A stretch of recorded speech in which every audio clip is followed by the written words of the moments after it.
Hello, everybody. Welcome to Therapy Dog Talk. My name is Sherry. My dog's name is Sunny, and we are training to be an animal assisted counseling team. If you are tuning in and you're wondering how to get started as a therapy dog, we have a free guide for you that you can find at freeguide.therapydogtalk.com. If you check that out, please let me know what you think. I'm very excited for you to meet today's guests. We have multiple guests today, which is really exciting. And I am looking forward to hearing more about their story, and I'm sure you'll enjoy hearing their experiences. Oh, hello, there you are. How you doing? Good, how are you? Oh, not too bad. Would you like to introduce yourselves and tell us a little bit about who you are and who your pups are? We are the Wadley family. We're from Michigan. My name is Jared, and I'm here with my sons, Jordan and Devin, and I'll allow them to introduce themselves first. Hello, Devin here. Yeah, I'm 19. I'm a rising senior going to LaSalle. About 4 or 5 years ago, my dad got me introduced to the whole therapy dog situation. Since then, I've been just loving it. Of course, we'll talk more about it. And then this past year, after I turned 19, I became just a regular full-time handler.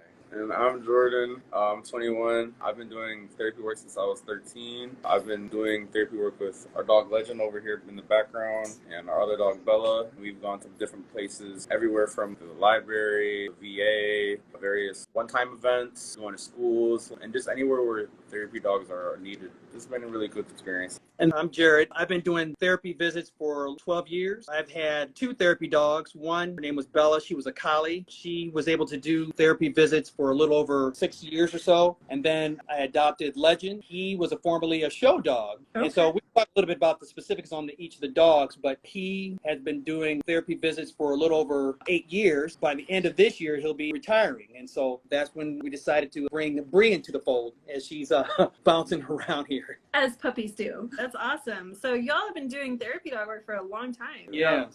Yeah, definitely. I work at the University of Michigan, and one day I just happened to be walking on campus, and the university holds what's called Disabilities Week, in which this learns about how people cope with disabilities and the like. And one of the events involves therapy dogs and service dogs. They had just a variety of dogs, probably like almost 24 of the dogs there to interact with people so that people could learn more about therapy visits. And that's kind of got me interested because at the time I was looking to do some different types of volunteer work. I used to live in California, and some of the volunteer work that I did involved Big Brothers Big Sisters, the homeless, working at a domestic violence group. So when I moved to Michigan 20 years ago, I was trying to find something that I could do. And as luck would have it, on this particular day in October, we saw these dogs. And at the time, I had 2 Shetland sheepdogs. I didn't know if they would do a good job as a therapy dog because they did a lot of barking and they were kind of like hit or miss around people. And so at that time, I thought the next dog I get would do therapy work. And so like a year later, I adopted Bella, who's a collie. She was from a rescue. She was 2 years old. And I basically worked with her for more than 8 months to train her to become a therapy dog, getting her socialized, like going to pet stores, home improvement stores, trying to get her socialized around neighbors, dogs, and other people. And during that time, it was just an opportunity to just see how she would react to people. And so that kind of got me interested in doing some type of like volunteer work with therapy dogs. And so that's how it all began. All right. So you got Bella hoping that she would be a therapy dog. Yeah. So when I met her, she had a good temperament. What I did at the time was she was very reactive to other dogs. I got her as a rescue at age 2. And so, of course, I was going to keep the dog. So it was important for me to do what I could to train her to become a therapy dog. Spent a lot of time with her with the training and the socializing until I felt she was comfortable. But the sticking point was mainly trying to get her comfortable around other dogs.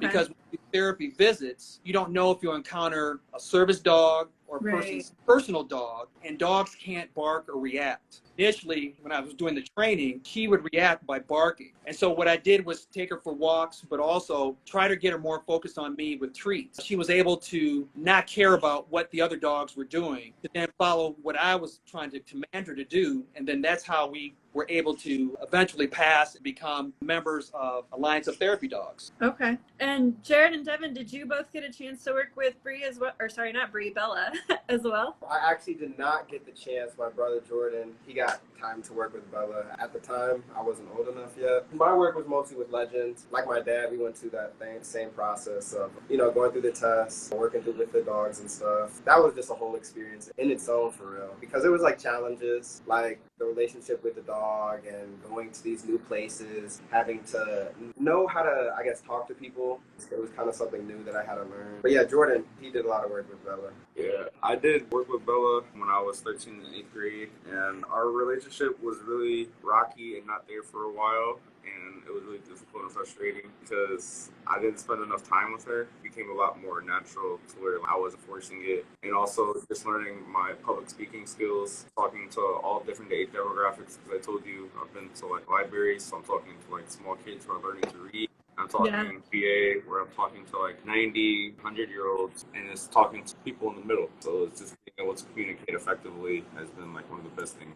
You brought up something really important, which is that, that relationship with the dog really matters. But it's interesting because all three of you had to make sure you had a really good relationship with the therapy dog. And a lot of times I feel like dogs kind of gravitate towards one person in the home. Bella had already been a therapy dog for a couple years when Jordan became a junior handler. He had to spend more quality time with her. It's not enough just to see the dog in the house. Right. You have to feed the dog, let the dog out. You have to work with the training, take the dogs on walks. And so that developed the bond. And then so once he spent like a couple weeks with Bella, then he felt comfortable, and then he understood that it's really important for the bond between the handler and the dog that both are comfortable with each other. And so that's how it really worked out. He realized that, and he had done a really good job once he got past that hurdle. Yeah.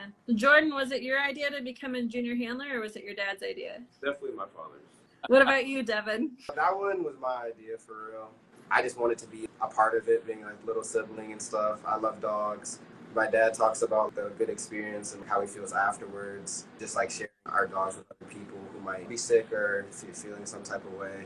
And he can see like the brightness in their eyes once he starts to leave and stuff. So I don't know. I was like, man, I want to be a part of that. So we'll see how it goes. Yeah, I really liked it. I mostly did like reading events, going to the VA. Like Jordan, I saw a lot of the veterans of all different types there for so many different reasons. I remember I was in a room with my dad, right? We're talking to this guy about his dog and how he lived in this small town, right? So he's in his house, he knew his place. He leaves the dog at the house, and him and the dog were super close, right? And then the guy ends up leaving to go visit another family member, and then the dog coming and finding him. And just that connection, I was like, wow. And just hearing that from someone, like, that was one of the stories that kind of stuck with me. That's great. So then what was it like to add Legend into the mix? Were Legend and Bella therapy dogs at the same time? Was there any overlap there? Yeah, so there was a little bit of overlap for like a year or so because Bella was starting to slow down. When we would go to the children's hospital, she didn't want to enter the building. This was when she was like age 9. I knew that was the time that it was going to be close to time to retire her. Yeah. So then started looking to get another therapy dog. But they do like 1 or 2 visits together. It hasn't been often because a lot of times we only like to take one dog at a time. Right. When I was working with him, I probably had maybe like a year where they overlapped, decided to have her retire, and then Legend just picked up the pace.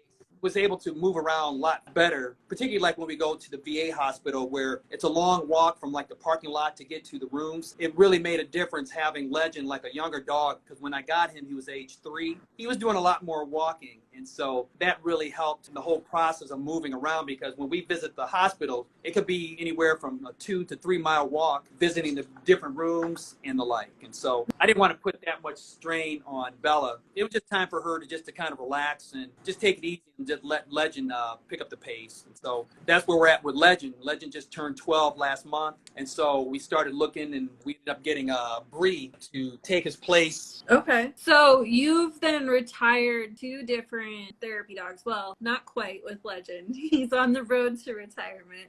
He's making sure his 401k is in order. How did you know with them? Like you mentioned with Bella, she was kind of slowing down and not really wanting to go in, but how did you really know with them that it was time to let them retire from being a therapy dog? When we were trying to get in the building, that's when I knew that she wasn't enjoying, because she kind of pulled back from going inside. Yeah. Once she was inside, she was fine. And so that was kind of the triggers, like, hey, she's not enjoying it as much as she used to. And so for handlers, they have to be sensitive to when the time is right to retire the dog from doing therapy.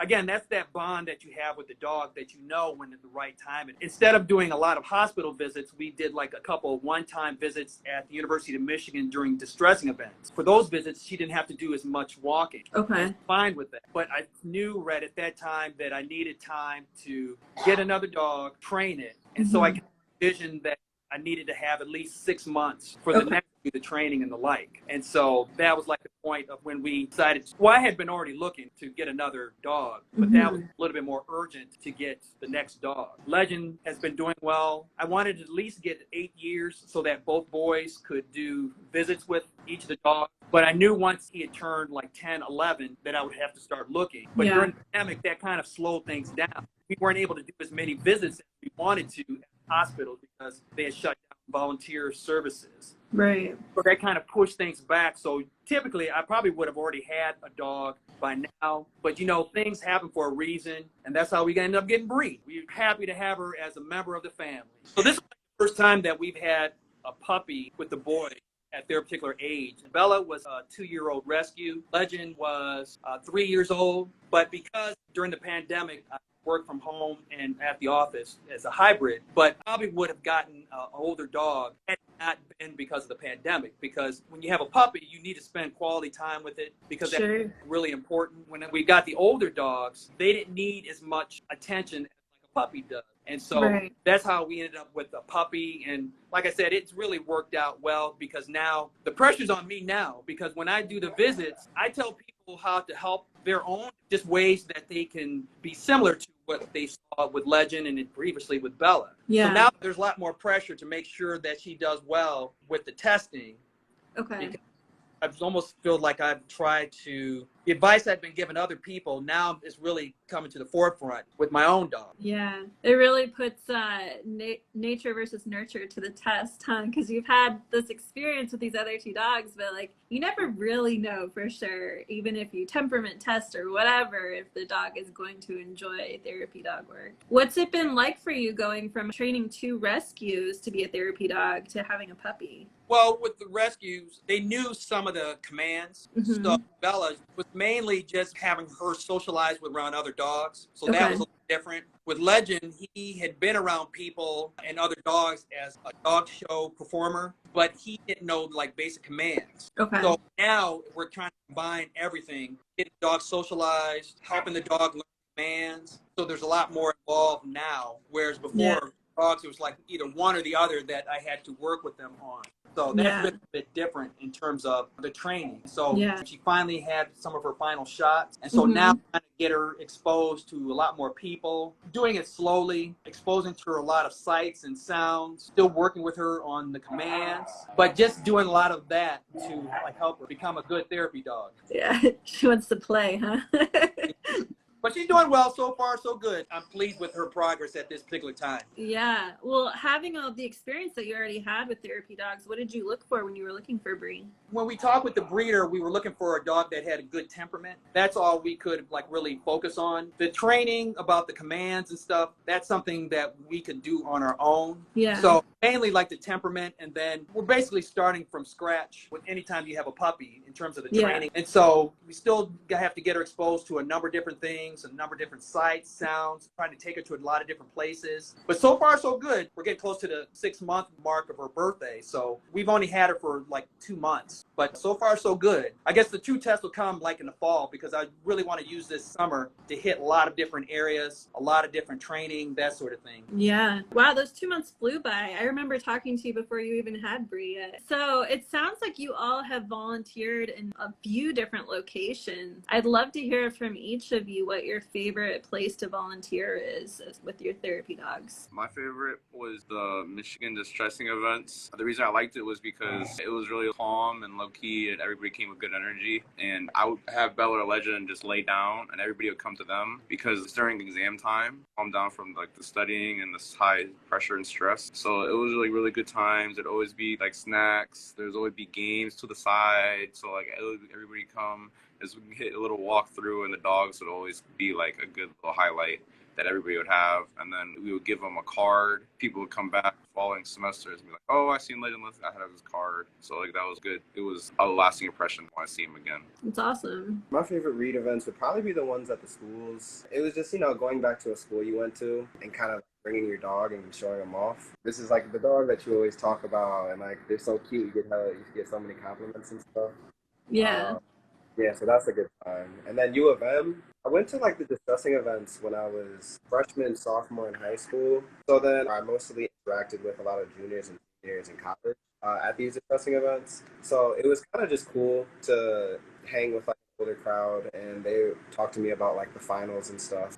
And then for me, mine tends to be dual, like at the Children's Hospital, where we get a chance to see a lot of kids before and after surgery, just helping them just kind of relax before a surgery.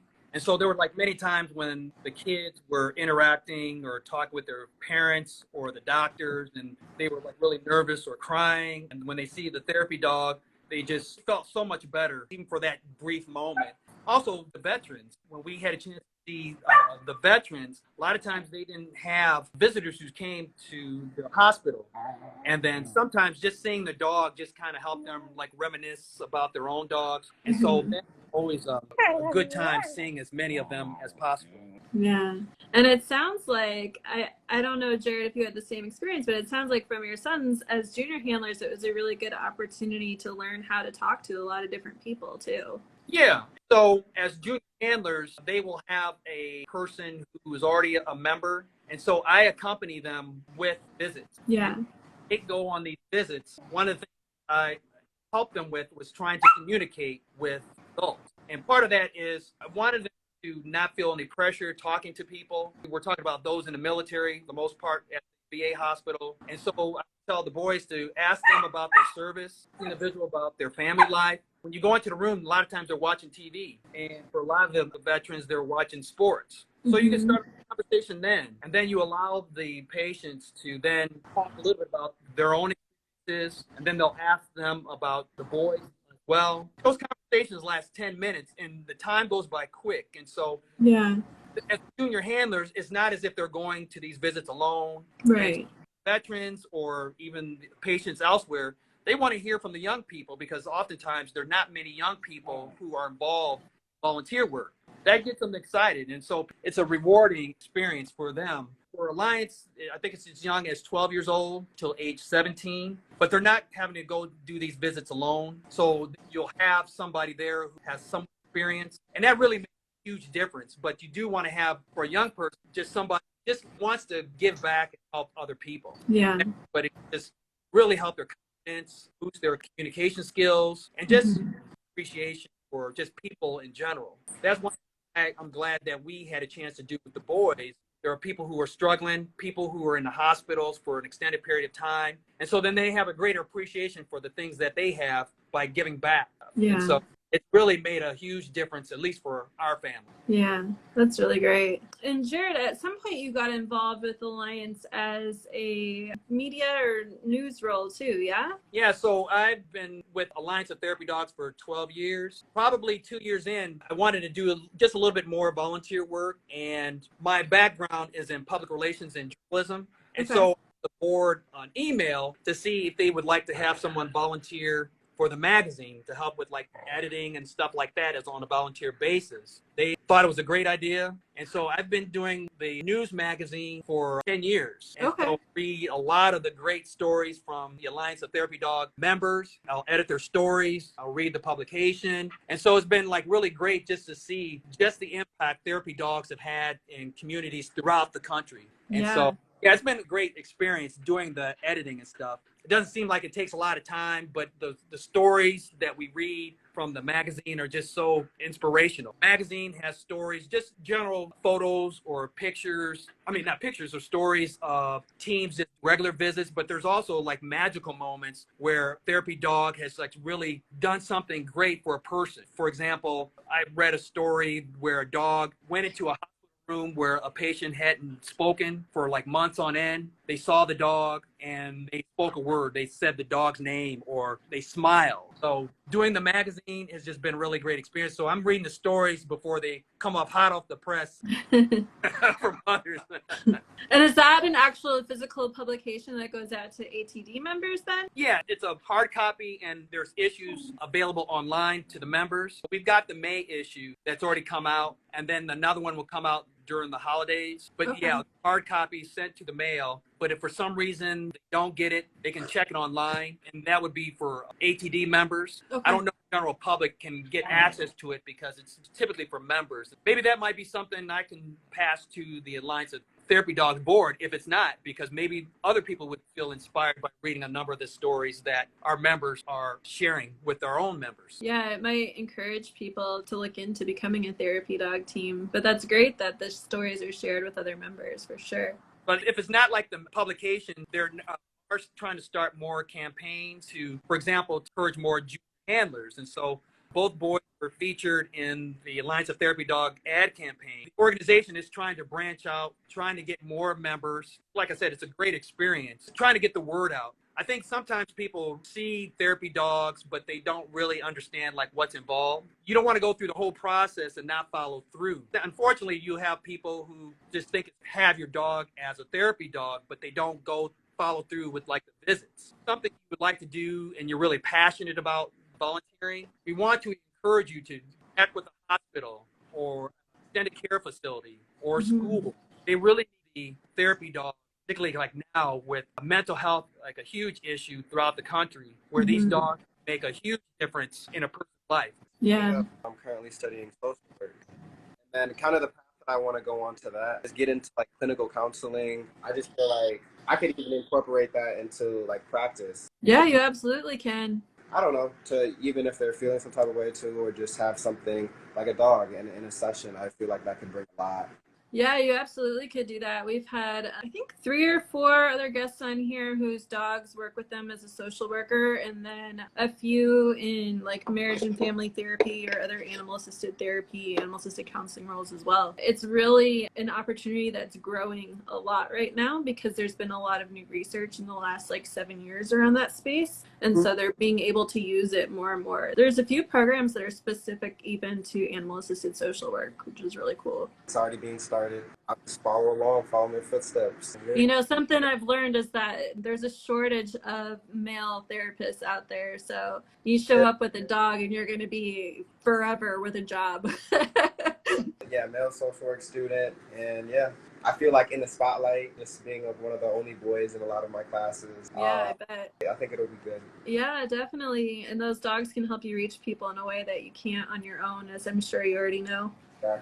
Well, I don't want to hold you all forever. I'm sure you have other plans today, but before we leave, is there any advice you have for someone who's interested in becoming a therapy dog team or even specifically a junior handler? If you're gonna do it, go all in. Don't go half in, go all in, because you're putting the dog in all this, so you got to make sure that the dog's getting all the attention and that you're doing all with the therapy visits, because you're a representation of all bigger organizations. So just go all in and just have fun with it. I love that. Kind of just piggyback off of his, just, I don't know, don't be afraid to do it, because there's a lot of experience. You'll meet a lot of different people.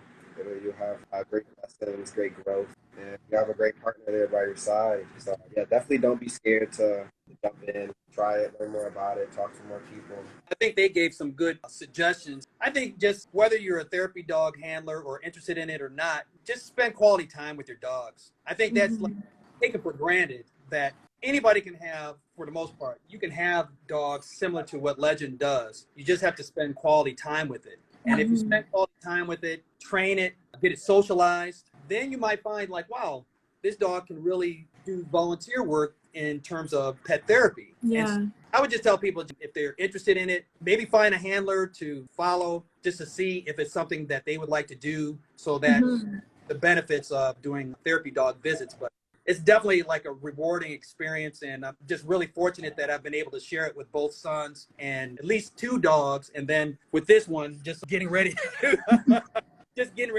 get to that next level where she can do the therapy visit at the visit place. But She's a lover, huh?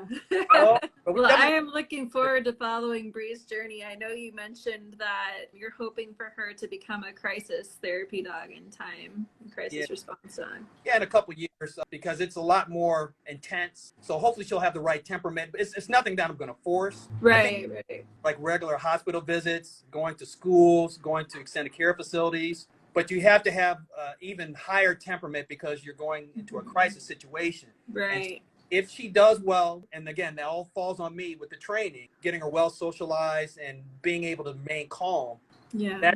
So if you see me like in 2 years from now as a crisis therapy dog team, then you know I've done a good job. But in the meantime, we're starting small. We're going to replace Legend in terms of doing the local visits, the schools, libraries, and hospitals. But yeah, that'd be the ultimate goal, to then travel throughout the country to do crisis visits, because there's a lot of people who are in crisis situations, either losing a home, shootings. There's just a number of different things that it ratchets it up a notch that I'm hoping that I can train her to be ready for that. Yeah. Well, the beauty of therapy dog training is you can't lose. Like, even if your dog decides they don't like the work, you have a well-trained dog that you can be best friends with. On-time family member who enjoys being around you. Exactly. Well, is there anything else that you wanted to share while you're here? No, I kind of want to say thank you too. This is kind of the first time doing one of these interviews type of thing, and it was cool. I had a good time talking about dogs. Yeah, for sure. It was a solid experience. It was nice seeing Sunny in the background as well. She's chilling. Yeah, almost like Legend. Yeah, you didn't get a lot of FaceTime, so I'm putting him on right now. He was Kinda great. actually on right over your shoulder for most of it, I think. Yeah, he's just so tame and calm now. That's how we know it's that. Yeah. Oh, even when we do Zoom visits through Pets Together, it's that time. Aw, he looks like he's living his best life. His life is legendary, if you will. You were setting that up. You probably been waiting all day for that. No, I wasn't. All right. Well, thank you all so much. I really enjoyed hearing your stories, and I look forward to seeing more of Bree's training. Yeah. Of course. Well, thanks a lot again. Thank you. Have a great day. Yeah, All right, see you later. Bye.